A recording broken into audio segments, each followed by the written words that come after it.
اعوذ باللہ من الشیطان الرجیم بسم اللہ الرحمن الرحیم۔ ہم آج چلتے ہیں اپنے 18ویں پروگرام کی طرف۔ میں کل بات کر رہا تھا کہ ایک معیار بندی جو صدیوں سے قائم تھی، ایک صدی سے زائد عرصے سے یہ معیار بندی جس کے مطابق ہمارا لٹریچر تیار ہوتا رہا اور ہمارا سائنس کا، ہمارے مذہب کا اور دوسرے شعبوں سے متعلق، اس کو 2003 میں، بلکہ اس کی منصوبہ بندی 2001 میں 9/11 کے بعد ہو چکی تھی اور 2003 میں تو اس پر عمل درآمد کیا گیا۔ تو آئیے دیکھتے ہیں کہ اس معیار بندی کو توڑ کے انگریزی کے الفاظ کو، انگریزی کی اصطلاحات کو اردو رسم الخط میں کس طرح لکھا گیا ہے، اور اس کا جائزہ لیں گے کہ اس کے نتائج کیا نکلے ہیں۔ کیا طالب علموں کو سمجھ زیادہ آئی ہے؟ کیا طالب علموں کو اس سے کچھ فائدہ ہوا ہے یا نقصان ہوا ہے؟ آئیے دیکھتے ہیں کہ یہ کتاب ہے میرے پاس، جماعت نہم کی طبیعیات کی کتاب ہے، فزکس لکھا ہوا ہے۔ اس سے پہلے جو کتابیں تھیں ان کے اوپر طبیعیات لکھا ہوا تھا، لیکن چونکہ اس میں سارے الفاظ جو ہے وہ انگریزی کے اردو رسم الخط میں لکھ کے یہ نصاب تیار کیا ہے، اس لیے اس کتاب کا نام بھی فزکس رکھا گیا ہے۔ طبیعیات، چیزوں کی طبیعت جاننے کا علم، سادہ سادہ لفظوں میں ہم اس کی تعریف کر سکتے ہیں۔ دیکھیے گا ذرا کہ اس میں جو یہ کھل گیا ہے ایک باب، یہ چوتھا باب ہے۔ ہم 3-4 ابواب اس کتاب کے ان میں جو اصطلاحات استعمال ہوئی ہیں جملوں فقروں میں، ان کا تجزیہ کریں گے۔ دیکھیے اس باب کا چوتھا باب ہے اور اس کا عنوان ہی دیکھیں کس طرح لکھا ہوا ہے، فورس اینڈ موشن لکھا ہے، فورس اینڈ موشن۔ کیا فورس قوت نہیں ہے؟ قوت اخوت عوام، کیا یہ مشکل لفظ ہے؟ قوت عشق سے ہر پست کو بالا کر دے، اتنا استعمال اردو کے اندر اس کا ہوا ہے کہ آپ ان کتابوں کو اکٹھا نہیں کر سکتے۔ قوت اور اس کی جگہ پہ لکھا ہے فورس، اور موشن حرکت۔ سادہ سی بات ہے، حرکت بالکل بنیادی الفاظ ہیں۔ بچے کو ناظرہ قرآن پڑھایا جاتا ہے تو ان حرکات کو پہلے سمجھایا جاتا ہے، زیر زبر پیش۔ تو ان کی جگہ پہ لفظ استعمال کر دیے گئے ہیں موشن اینڈ فورس۔ اور آگے دیکھیے گا کہ نیوٹن کے قوانین موشن، اس ترکیب کے ساتھ کسی شخص نے اب تک نہیں لکھا ہوگا۔ نیوٹن کے قوانین حرکت تو لکھا تھا اور ہے بھی، قوانین موشن اس ترکیب کے ساتھ اس سے پہلے کسی نے جسارت نہیں کی لکھنے کی۔ ہم سوالات جو اس کے اوپر اٹھائے جائیں گے، ہم اٹھائیں گے انشاءاللہ، اور یہ ایسے سوالات ہیں کہ پاکستان، دنیا بھر میں رہنے والے اشخاص جو پی ایچ ڈی کر چکے ہیں، تعلیم یافتہ، تعلیم سے تعلق رکھنے والے، تحقیق اور تخلیق سے تعلق رکھنے والے، وہ اگر جواب دینا چاہیں گے، اسبات میں ثابت کرنا چاہیں گے کہ یہ ٹھیک ہے، تو انشاءاللہ دنیا کے اندر ایسا کوئی شخص نہیں ہے جو اس کو ثابت کر سکے۔ اس پر میں نے کتاب لکھی ہے، پہلے تھی نئے سائنسی نصاب کا المیہ، پھر تعلیم، تہذیب اور قومی زبان کا قتل عام، اور اس کے بعد پھر وزیر اعلیٰ پنجاب کی نصابی دہشت گردی، کیونکہ یہ پنجاب میں سب سے پہلے پنجاب ٹیکسٹ بک بورڈ نے یہ تبدیل کیا تھا، اور سندھ میں اور تو کے پی کے میں ابھی تک نہیں یہ تبدیل ہوا۔ بلوچستان میں بھی نہیں تبدیل ہوئی یہ اصطلاحات. تو یہ موشن کا پہلا قانون اس کے نیچے لکھا ہے. موشن کا پہلا قانون، حرکت کا پہلا قانون. کیا متبادل الفاظ نہیں ہیں؟ کیا وہ مشکل ہے؟ کیا ان کا پہلے استعمال نہیں ہے؟ کیا وہ زبان اردو زبان کے الفاظ نہیں ہیں؟ کیا وہ لغات میں نہیں لکھے ہوئے ہیں؟ تو اس کے بعد لکھا ہے بیرونی فورس، کیونکہ اسے مخالف سمت میں اثر انداز ہونے والی بیرونی فورس یعنی فرکشن نے رکنے پر مجبور کر دیا. ایک جملہ لکھا ہے بیرونی قوت کی جگہ لکھا ہے بیرونی فورس، اور یعنی فرکشن یعنی رگڑ، اور اس سے پہلے رگڑ. دیکھ لیں کہ رگڑ کتنا آسان لفظ ہے. ان پڑھ آدمی اس کے معنی مفہوم کو اچھی طرح جانتا ہے. بچہ گر جائے تو اس کو رگڑ لگ جاتی ہے. کسی کے ساتھ کوئی چھوٹا موٹا حادثہ پیش آ جائے تو رگڑ کہتے ہیں، رگڑیں چھوٹی موٹی رگڑ لگی ہے، باقی ٹھیک ہے. تو یہ اس طرح کے الفاظ کو نکال کر ان کی جگہ پہ فرکشن پھیرے کاف. اور یہ دیکھیں طالب علم کو یہاں جو لکھا ہے فرکشن کی بریکٹ میں انگریزی میں FRICTION فرکشن بھی لکھا ہے.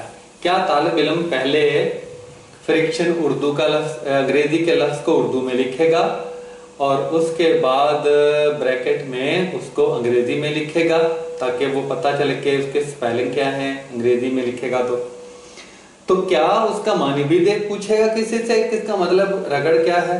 معنی پوچھنے کی اجازت نہیں ہے، کیونکہ کہا گیا تربیت اس غیر محسوس انداز میں دی گئی کہ الفاظ کے معنی نہیں پوچھنے. طالب علم کو یہ حق نہیں ہے کہ وہ اپنے استاد سے کسی لفظ کے معنی پوچھے.